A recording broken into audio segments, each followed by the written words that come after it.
오늘은 사무엘하 강의 16번째 시간을 같이 갖도록 하겠습니다. 지금 이제 압살롬의 반역이 이제 이루어졌는데요.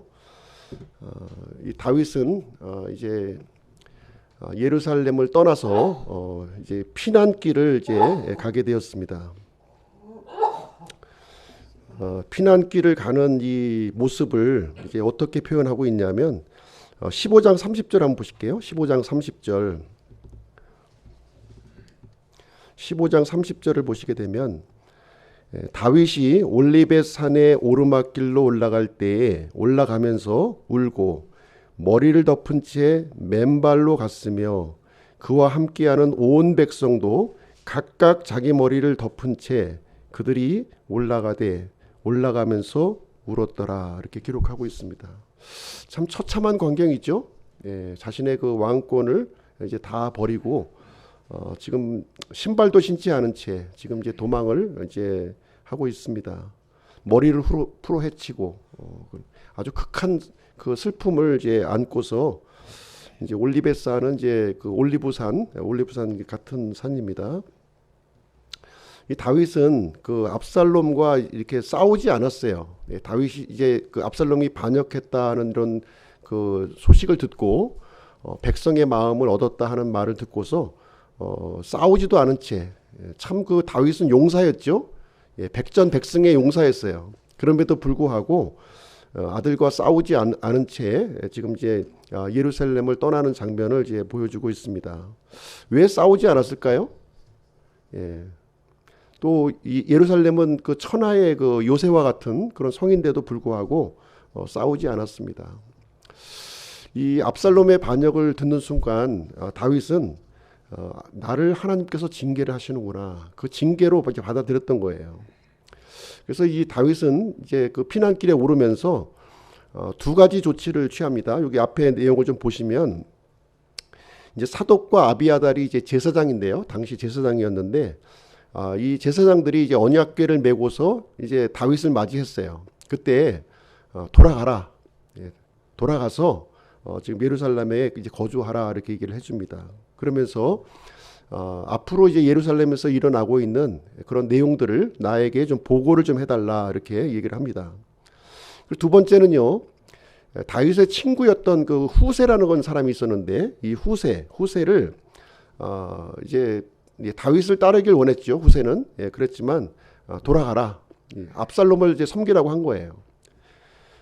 말하자면 이제 그 거짓 투항을 하라고 한 것이죠. 거짓 투항을 이제 그 지시를 내렸습니다. 그 내용이 이제 지난 시간에 우리가 살펴본 내용이 되겠고요. 이제 오늘 이제 16장 말씀을 한번 보실 텐데요. 구성을 한번 보시겠습니다.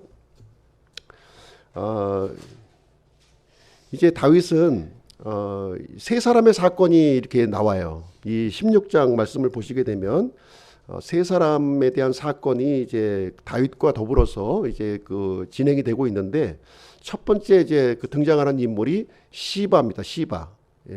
이 시바가 이렇게 참 그 발음이 좀 안 좋다고 그랬죠. 발음이 안 좋은 것처럼 이 또 그 이 사람 됨됨이도 좀 그렇게 좋은 사람이 아니에요. 시바라는 사람을 만나고요. 두 번째로 누구를 또 만나게 되냐면 시므이를 또 만나. 시므이도 역시 또 우리가 이 발음이 좀 좋지 않아. 이름을 잘 지어야 되는데 발음이 좋지 않은 사람이에요. 이 시므이가 나타나서 이제 피난길에 오르는 다윗을 향해서 이렇게 이게 저주를 퍼붓는 그런 내용이 이제 나와 있습니다.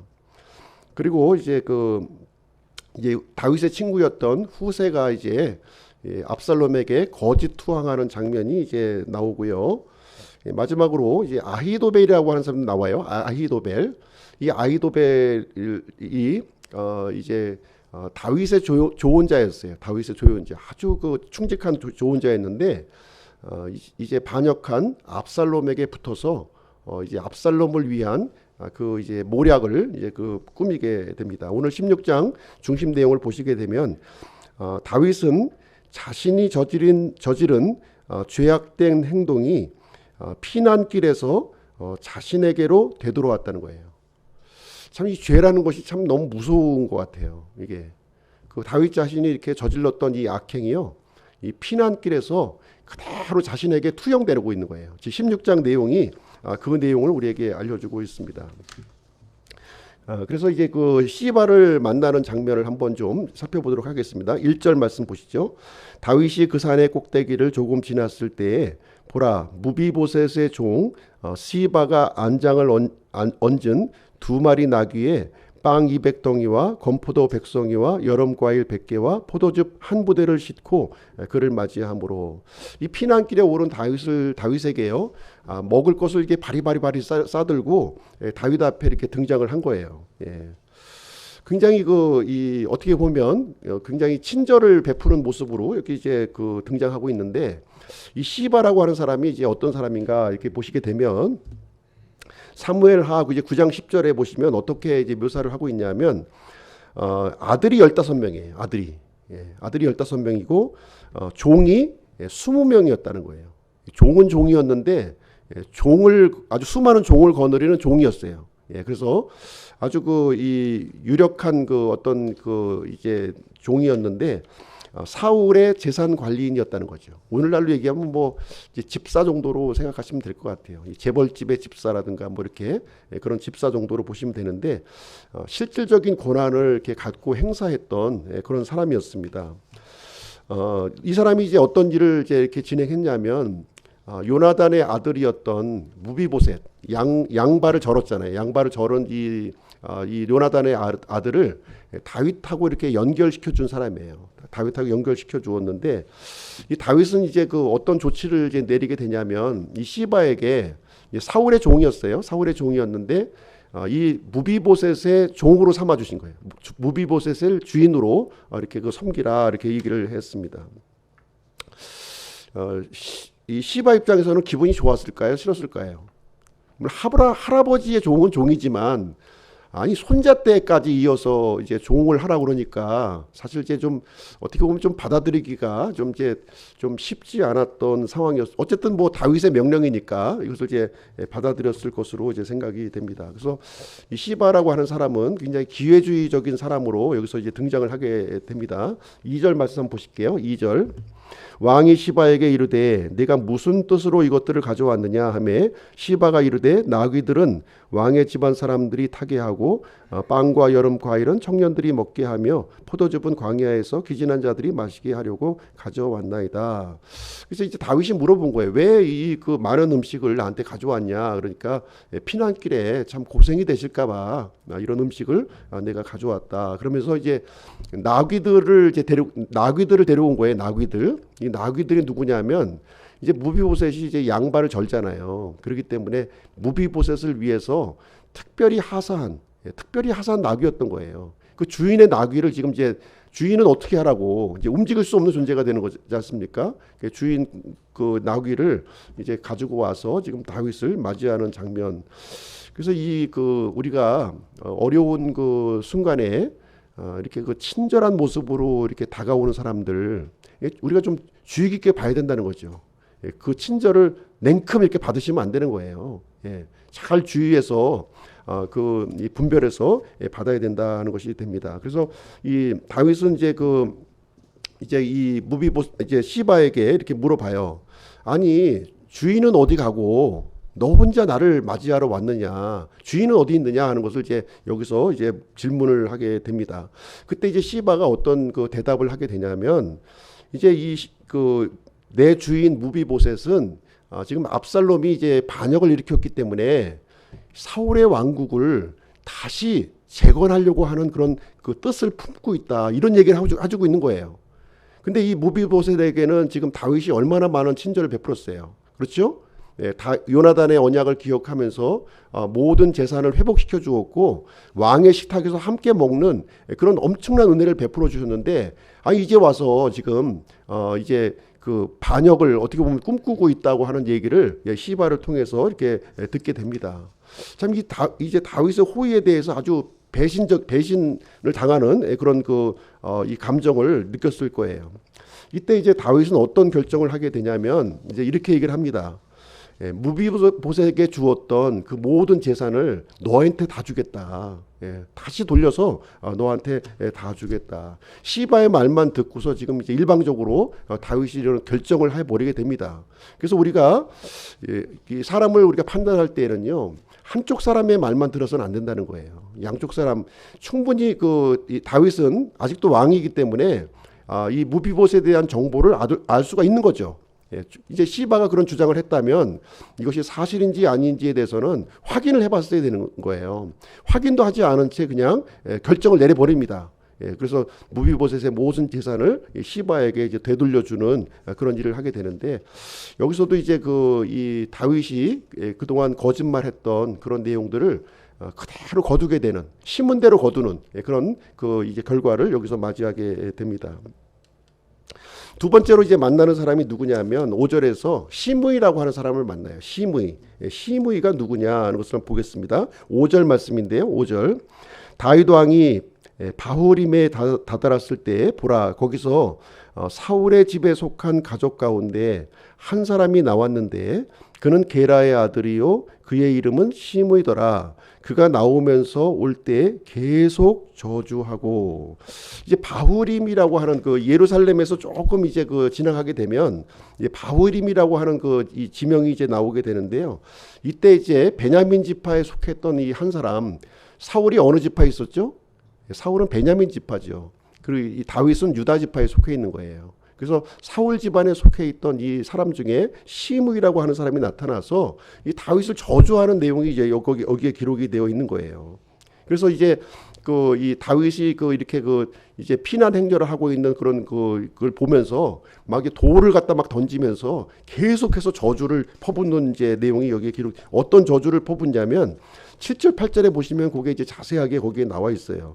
너 피를 흘리는 자여, 너 벨리알의 사람이여, 가거라. 주께서 사울의 집의 모든 피를 내게로 되돌리셨도다. 주께서 왕국을 내 아들 압살롬의 손에 넘겨주셨도다. 보라, 너는 피를 흘리는 자이므로 내 재난 속으로 내가 빠졌느니라. 이렇게 하면서, 아니 뭐 입에 담을 수 없는 이 말을 지금 이제 시므이라고 하는 사람이 아주 독설을 갖다 이렇게 퍼부어대는 이제 이 일을 여기서 하게 됩니다. 그러니까 이것을 본 이제 이 다윗의 용사들이 가만히 있겠어요? 가만히 있을 수가 없는 거죠. 그래서 이제 9절 말씀만 보겠습니다. 9절에 보시게 되면, 이에 수르야의 아들 아비새가 왕께 이르되, 이 죽은 개가 어찌하여 내 주 왕을 저주하리이까? 원하건대 내가 건너가 그의 머리를 베게 하소서. 이제 참을 수가 없는 거죠. 다윗의 용사들이 이제 견딜 수 없는 마음에서 내가 단칼에 저 사람을 내가 이제 쳐버리겠다, 이제 이렇게 하면서 나서는데, 바로 수르야의 아들 아비새라고 그랬어요. 요압 장군의 동생이에요. 막내 동생이죠. 그런데 이제 이때 다윗이 어떤 반응을 보이게 되냐면, 다윗의 반응을 이제 보시게 되면 이 아비새를 만류합니다. 죽이지 말라고 그래요.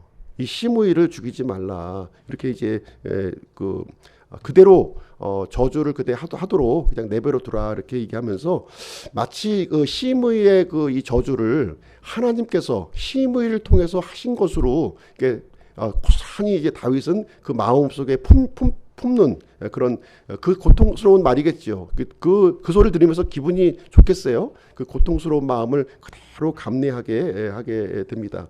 그러면서 이제 다윗이 하는 말이 12절 말씀 보실게요. 12절을 보시게 되면, 혹시 주께서 내 고통을 보시고 이날 그의 저주로 인해 주께서 내게 선으로 갚아주실 수도 있느니라, 이렇게 얘기를 합니다. 다윗이 직접 원수를 갚는 것이 아니라 주님께 그 원수를 갚으시도록 이렇게 맡기는 이 다윗의 모습을 여기서 보게 돼요. 혹시라도 주님께서 내 고통을 돌아보시고 나에게 선을 베풀어 주시지 않겠는가. 이 다윗의 믿음이 여기에 담겨져 있는 거예요. 이 말씀에는 혹시 안 그러실 수도 있죠. 그렇죠? 자기가 바라기는 이 고통에서 벗어나길 참 바라고 있지만, 고통에서 안 번하게 할지라도, 내가 하나님을 그리할지라도 내가 굳건히 붙들겠다 하는 믿음이 여기에 있는 거예요. 이 말이 어디서 좀 들은 것 같지 않습니까? 다니엘의 그 세 친구에서 보시게 되면 이 풀무불에 이제 그 용광로 속에 들어가기 전에 그 고백을 이제 그 하잖아요. 그때 그죠? 예, 그때 이제 그 고백 그리 아니하실지라도 우리를 그 전능하신 하나님께서 우리를 구원해 주시겠지만 우리가 죽는다 할지라도 우리가 하나님의 향한 그 믿음 그것을 부인하지 않겠다 하는 내용이 이 다윗의 믿음이 여기 이제 박혀 있는 그런 내용이 이제 되겠습니다. 그래서 이 다윗은요 시므이의 저주를 그대로 이렇게 다 받아냅니다. 제가 죄인입니다. 죄가 잘못했습니다 하면서 모든 것을 다 그 저주를 끝까지 이제 받아내게 되는데요. 이 시므이라고 하는 사람의 이제 나중에 결말을 보시게 되면 어떻게 되느냐. 실질적으로 이 시므이의 행동은 다윗을 저주하는 거에 앞서서 하나님을 대적하는 거였어요. 하나님을 대적하는 행위였습니다. 그렇지 않습니까? 다윗은 왕이 되려고 했어요? 왕이 되려고 한 적이 한 번도 없어요. 예, 하나님의 계획 속에서 다윗을 이제 이렇게 왕이 되게 이제 하시게 된 것입니다. 그래서 하나님의 계획을 전면적으로 도전하는 이 사울의 시므이의 악행을 이제 보여주고 있는데요. 이때 이제 다윗은 자신의 약속을 지킵니다. 이 시므이를 죽이지 않아요. 자기 손으로 죽이지는 않는데 나중에 이제 이 다윗의 아들인 솔로몬에 의해서 이 시므이는 이제 그 아버지를 향한 그 이 저주한 죄 그거는 물어가지고 이제 죽입니다. 그때 죽게 되는 일이 이제 발생되고 있습니다. 그래서 하나님께서 이제 우리를 사랑하시는 방법 이걸 보시게 되면 우리에게 항상 좋은 일만 이렇게 주시는 것이 아니라는 거예요. 하나님은 우리 사랑하신다고 해서 모든 일이 잘 되게 하고 만사형통하게 해주시는 것이 아니라는 거예요. 때로는 하나님의 사랑하는 방법이 어떨 땐 잔인할 수도 있어요. 다윗의 경우도 보시게 되면 아니 이런 사랑의 방법이 있는가 할 정도로 때로는 이제 고난을 겪게 하시고 또 광야를 또 지나게 하시고 또 잘못한 거에 대해서 아주 철저하게 그 대가를 이렇게 받도록 이렇게 하나님께서 내버려 두시는 그런 일을 이제 진행을 하게 됩니다. 왜 그렇습니까? 이 다윗과 같은 경우에는요. 이 왕궁 체질이 아니에요 보니까 그렇죠? 왕궁 체질은 아닌 것 같아요. 내가 보니까 왕궁에만 들어가면 죄를 짓는 거예요. 배 부르고 등 따시면 죄를 짓는 거예요.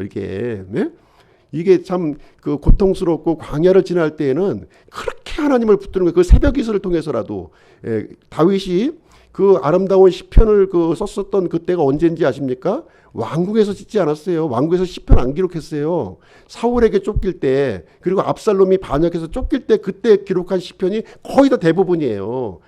광야에서 이 다윗의 이 믿음이 아주 그냥 진주같이 빛났다니까요. 근데 이 왕궁 속에 들어가니까 완전히 그냥 이 거름더미처럼 완전히 퇴색해버리는 그런 모습을 이렇게 보여주고 있어요. 그래서 하나님께서 우리의 인생 가운데 이렇게 힘들게 하시고 어렵게 하시는 이유가 무엇이냐? 그 이유는 뭐냐면 다른 게 없어요. 하나님만 붙들라는 거. 하나님만 붙들고 이 끔찍한 죄 짓는 이런 일에서 우리를 벗어나도록 하기 위해서 그런 일을 하신다는 것을 우리가 다윗의 예를 통해서 우리는 배워야 할 것이다 하는 것이 되겠습니다. 자, 후세가 이제 거짓 투항을 하게 돼요. 15절부터 19절 이렇게 보시게 되면 15절 말씀 보시겠습니다. 15절을 보시게 되면 압살롬과 온 백성 곧 이스라엘 사람들이 예루살렘으로 왔고 아히도벨이 그와 함께 하였더라. 압살롬이 이제 예루살렘을 점령한 거예요. 점령한 겁니다. 무혈 입성한 거예요. 싸움 하나도 하지 않고 그냥 그대로 이제 들어와서 이제 이 이스라엘의 전 정권을 이렇게 다 장악을 하게 되었습니다. 이때 이제 후세라고 하는 사람이 이제 압살롬을 만나가지고 이 압살롬에게 지지를 표명하는 거예요. 지지를 표명하는데요. 이것은 이제 사실 이제 다윗이 지시한 내용이었다는 거죠. 자신이 지시한 내용대로 내가 대를 이어서 내가 이제 충성을 맹세하겠다 이렇게 얘기하면서 이제 아히도벨과 함께 아히도벨도 좋은가였죠. 그리고 후세도 좋은가예요. 그래서 압살롬의 입장에서는 처음에는 이제 후세를 좀 의심했던 거예요. 아니 아버지하고 이렇게 절친했던 이 후세가 어떻게 나하고 이렇게 함께 할 수 있겠냐고 의심은 했지만 이제 한편으로는 한 사람의 그 조언가보다는 두 사람의 조언가가 있는 것이 나에게 더 유리하겠다 하는 그런 생각을 가지고 두 사람을 이제 이렇게 같이 이제 기용을 하게 되고요. 그래서 결국은 아히도벨의 이 그 계략과 후세의 계략이 이제 충돌하는 그런 일이 이제 발생하게 이제 되는 것이죠. 그리고 이제 20절부터 23절을 보시게 되면 이 아히도벨이라고 하는 사람이 압살롬을 위해서 아주 악한 조언을 하게 되는 거예요. 악한 조언. 20절 말씀만 보겠습니다. 20절. 이에 압살롬이 아히도벨에게 이르되 우리가 어떻게 해야 할지 너희 가운데에서 조언을 내라. 그래서 압살롬이 이제 아히도벨에게 조언을 한번 좀 나를 위해서 한번 내라 이렇게 얘기를 하게 됩니다. 그러니까 이제 아히도벨이 어떤 조언을 내게 되냐? 21절 나와 있어요. 아히도벨이 압살롬에게 이르되 왕의 아버지가 집을 지키도록 남겨둔 그의 첩들에게로 들어가소서. 그러면 왕께서 왕의 아버지께 몹시 미움을 받게 되었음을 온 이스라엘이 들으리니 이로써 왕과 함께 있는 모든 자들의 손이 강하게 되리이다 하므로. 그래서 이 아히도벨의 조언은 다른 게 아니었어요. 10명의 첩들을 이제 그 왕궁에 남겨두었잖아요. 도망하면서 그 10명의 첩들을 이렇게 이제 동침하라고 하는 그런 이제 이 아버지의 첩을 이제 받아들이라고 하는 그런 악한 조언을 여기서 이제 해주게 됩니다. 그래서 왕궁의 그 옥상에다가 천막을 치고 온 이스라엘 백성이 보는 앞에서 백주대낮에 그 이제 악행을 저지르도록 이렇게 이제 아히도벨이 조언을 해주게 되는 것이죠. 그래서 이렇게 이런 조언을 하게 되는 이유는 무엇이냐면 아버지 다윗과 압살롬의 관계를 완전히 파탄내버리는 거예요. 다시 돌이킬 수 없는 관계로 이렇게 집어넣게 되는 것이고요. 드디어 이제 이 다윗의 뒤를 이어서 이제 압살롬이 이제 왕권을 확실하게 장악했다 하는 것을 보여주도록 이런 일을 이제 하게 되었던 것입니다. 이 그 아히도벨의 조언은요 아주 강력한 권위를 갖고 있었어요. 당시에 마치 하나님의 말씀과 같이 이렇게 사람들이 이제 받아들였고 다윗에게도 그랬고 압살롬에게도 그렇다는 거예요. 그런데 이 압살롬을 위해서는 아주 이 세상의 지혜를 가지고 악한 조언을 해주게 되고요. 다윗을 죽이는 그런 모략을 이렇게 해주게 되었던 것입니다. 그러면 이제 이 아히도벨이 왜 다윗을 이제 이렇게 배반하게 되었는가 한번 보시게 되면 사무엘하 11장 3절에 이렇게 보시게 되면 이렇게 그 밧세바에 대해서 이렇게 설명을 해주고 있어요. 여기 보시게 되면 밧세바가 이제 누구냐 이렇게 이제 말해주는 장면인데요.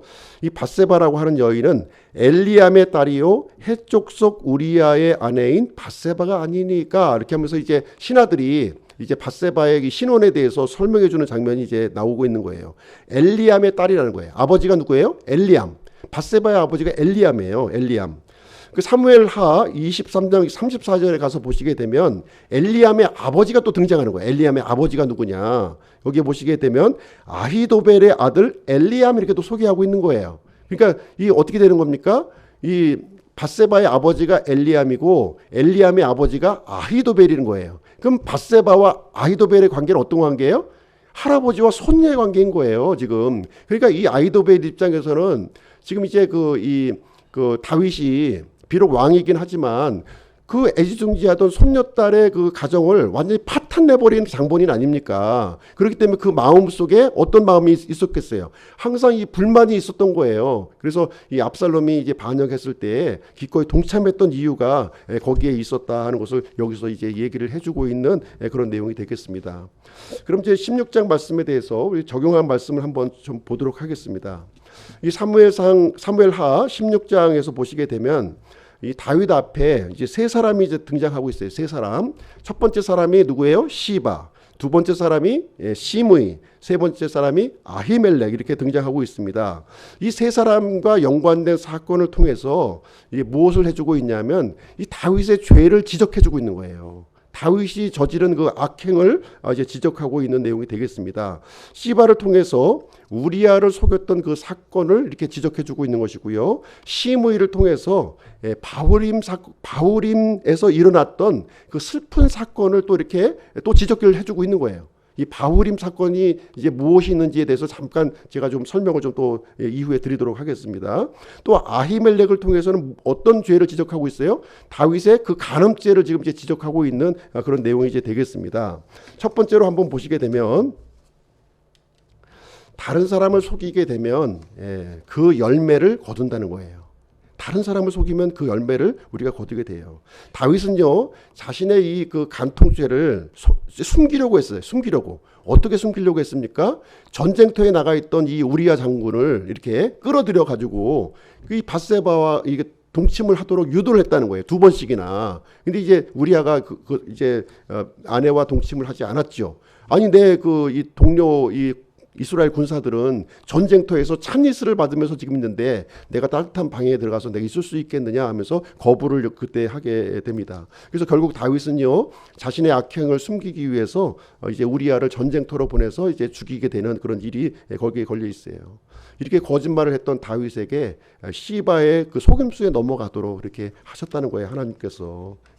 이 일을 이제 얘기를 해주고 있는 내용이 되겠습니다. 그래서 다윗은요, 결국 잘못된 결정을 이제 하게 된 것이죠. 그래서 우리도 우리 죄를 은폐하기 위해서 다른 사람을 속인 것이 있다면 반드시 우리도 그 열매를 거두게 된다는 거예요. 다윗의 예를 통해서 우리에게 예를 들어서 알려주고 있는 것입니다. 하나님께서는요, 절대로 죄를 간과하시는 분이 아니라는 거예요. 절대로 간과하지 않으세요. 죄의 대가를 반드시 물으시는 분이 되겠습니다. 민수기 32장 23절 말씀을 보시게 되면, 그러나 만일 너희가 그렇게 하지 아니하면 보라, 너희가 죽게 죄를 지었으니 너희 죄가 너희를 찾아낼 줄 분명히 알라. 그래서 우리가 지은 죄가 우리를 이제 찾아낸다고 분명하게 성경은 우리에게 말씀해주고 있는 그런 내용이 되겠습니다. 두 번째로, 다른 사람의 마음을 아프게 하면 그 열매를 거두게 된다는 거예요. 다른 사람의 마음을 아프게 한 적이 있습니까? 그 열매를 거둔다, 이렇게 분명하게 얘기해주고 있어요. 이 다윗의 첫 번째 아내가 누구예요? 첫 번째 아내가 미갈이에요. 미갈. 사울의 그 둘째 딸 미갈이 이제 다윗의 아내가 되었습니다. 어떻게 해서 미갈을 아내로 얻었습니까? 사울이 그 포상금을 걸은 거예요. 포상금. 블레셋 그 군사의 그 포피 100개를 가져오는 자에게 내 이 미갈을 이제 아내로 주겠다 하니까 다윗이 어떻게 했어요? 100개가 아니라 200개를 가져와 가지고 이제 사울의 이제 사위가 된 겁니다. 사위가 됐어요. 근데 나중에 이제 도망자가 되었을 때 이제 사울은 이 다윗의 아내였던 이 미갈을 다른 남자에게 또 돌려보내요. 다른 남자에게 보냅니다. 그렇죠? 다른 남자에게 주게 되는데요. 나중에 이제 다윗이 왕이 된 다음에 사울의 군대 장관이었던 이 그 아브넬과 이렇게 화친을 이렇게 하면서 조건을 하나 거는 거예요. 조건. 자기가 그 잃어버린 그 아내를 되찾기 위해서 미갈을 좀 데려오라는 거예요. 미갈을 데려오면 내가 화친을 맺어주겠다, 이런 약조를 여기서 해주게 됩니다. 그래서 그때 이제 아브넬이 이 미갈을 데려오게 되는데, 이 미갈을 데려오는 과정이 참 이게 그 참 아픈 그 내용이 기록되어 있는 거예요. 여기에요. 이 미갈의 남편이 미갈을 참 사랑했나 봐요. 그래서 강제로 너희들을 그 떼어놓으려고 하니까 이 미갈의 남편이 계속 울면서 어디까지 왔다고요? 바후림까지 오면서 울면서 온 거예요. 거기를 제발 우리를 그 갈라놓지 말라고 하소연을 한 거예요. 근데 이제 아브넬이 아주 그냥 강하게 그 자신의 어떤 권력을 가지고서 억지로 이제 떼어놓는 그런 일을 하게 된 겁니다. 그 내용이 사무엘하 3장 16절에 기록이 되어 있는 거예요. 그녀의 남편이 그녀의 뒤에서 울면서 그녀와 함께 바후림까지 갔으므로 그때 아브넬이 그에게 가라, 돌아가라 하니 그가 돌아갔더라, 이렇게 얘기하고 있어요. 가, 제발 가, 떨어져 하면서 이제 떨어지게 해서, 강제로 떨어지게 해서 이제 미갈을 이제 다윗에게 데려오는 그런 일을 하게 되었습니다. 그래서 이제 다윗은요, 이 바후림에서 미갈의 남편의 마음을 아프게 한 거예요. 아프게. 자신의 아내를 찾으려고 할 때 그 남편을 그 남자의 마음을 이제 후벼 파는 그런 일을 하게 되었습니다. 그래서 이 바후림이라고 하는 이 장소에서 이 그 시므이가 나타나 가지고 다윗에게 저주의 말을 퍼부었던 거예요. 그렇죠? 이때 이제 다윗은 시므의 그 이 저주의 말을 일체히 대응조하지 않고 쓴 물을 그대로 다 마시게 됩니다. 그래서 다른 사람의 마음을 아프게 한다면 똑같이 나도 이 아프게 되는 그런 일을 거두게 된다 하는 것을 얘기해주고 있어요. 내 욕심만 앞세워서는 안 되는 거예요. 그렇죠? 예, 그래서 역지사지의 마음을 가져야 되는 것이고요. 다른 사람의 마음을 헤아릴 줄 아는 그런 일이 있어야 된다 하는 것을 여기서 가르쳐주고 있는 내용이 되겠습니다. 자, 세 번째 내용을 보시게 되면, 세 번째는요, 다른 사람의 아내를 범하게 되면 역시 그 열매를 거둔다는 거예요. 예, 그 얘기를 또 해주고 있습니다. 다윗은 밧세바를 범했어요. 밧세바를 범했습니다. 이 밧세바는 어떤 사람이냐? 아까 이제 분명히 이제 말씀드렸죠. 이 우리야는 다윗의 30인 용사 중에 한 명이에요. 그리고 밧세바의 아버지 역시 엘리암도 다윗의 그 30인 용사 중에 한 명이에요. 그리고 이 할아버지 아히도벨은 어떤 사람이에요? 아니 다윗의 그 이 조언자였다니까요. 모든 전쟁에서 승리를 이끌었던 그 아주 명문가의 가문의 이 아내를 지금 이제 다윗이 범하게 된 것입니다. 무참하게 그 가정을 완전히 송두리째 자기의 탐욕을 채우기 위해서 파괴시켜 버리게 되었습니다. 그래서 그 내용이 그대로 다윗에게 되돌려지는 그런 내용이 이제 있는 거예요. 그래서 그 자신의 첩이 바로 그 아들에 의해서 백주 대낮에 처참하게 욕을 보이는 그런 장면이 이제 나타나게 되었다는 것입니다. 그래서 우리는 절대로 죄를 가볍게 여기시면 안 되는 거예요. 하나님께서 왜 다윗을 이렇게 피난길에 가게 했느냐? 다윗을 사랑하기 때문이라니까요. 다윗을 사랑하기 때문에 죄를 가볍게 여기지 말라고, 죄에서 벗어나라고 제발. 죄에서 사랑하는 사람이 이 죄로 인해서 무참하게 이렇게 그 파괴되는 것을 막으시기 위해서 이렇게 광야의 길로, 이렇게 도피길로 이렇게 하나님께서 막다른 길로 이렇게 밀어넣고 계시다는 거예요. 그래서 빨리 그 잘못에서 돌이켜서 오직 하나님만 붙들 것을 이제 하나님께서는 간곡하게 요청하고 있는 이 메시지를 들으셔야 된다는 거예요. 이 메시지. 네. 우리가 하나님의 징계가 이제 우리가 있을 때요, 이 하나님의 사랑으로 우리가 받아들여야 되는 거예요. 하나님의 사랑의 메시지로 우리가 받아들여야 되는 것입니다. 어렸을 때는요, 회초리를 때려요. 그렇죠? 회초리 때립니다. 좀 장성했을 때는 회초리 가지고 안 되지요. 채찍으로 때리는 거예요. 채찍으로 좀 강하게. 그리고 이제 고의적으로 이렇게 이제 죄를 범했을 때는 이제 가시몽둥이로 후드려 패는 겁니다. 정신을 안 차리게 웬만큼 해가지고는 돌아서지 않는 거예요. 아주 강하게 이렇게 이제 다루시게 됩니다. 심지어 하나님께서는 육체의 생명을 거두시기까지 하신다는 거예요. 그래서 우리가 진리 안에서 믿음 안에서 거하기를 하나님께서 원하시는 것이고요. 우리를 통해서 하나님의 영광이 이렇게 드러나기를 원하는 것이지, 하나님의 영광이 가려지는 것을 하나님은 절대로 원치 않으신다는 것을 우리에게 말씀해 주고 있는 것입니다. 하나님은 죄를 얼마나 경멸하시냐 하면은 아들 하나님을 십자가에 못 박으시기까지 경멸하고 있다는 거예요. 우리 구원받은 사람들이 너무 죄에 대해서 안이하게 생각하고 또 회개하면 되지 하는 생각으로 지금 받아들이고 있다고 하는 사실입니다. 우리가 육체가 약해서 죄를 지을 수는 있어요. 그렇죠? 근데 그렇다고 해서 죄를 합리화시키면 안 되는 거예요. 합리화시키면 안 됩니다.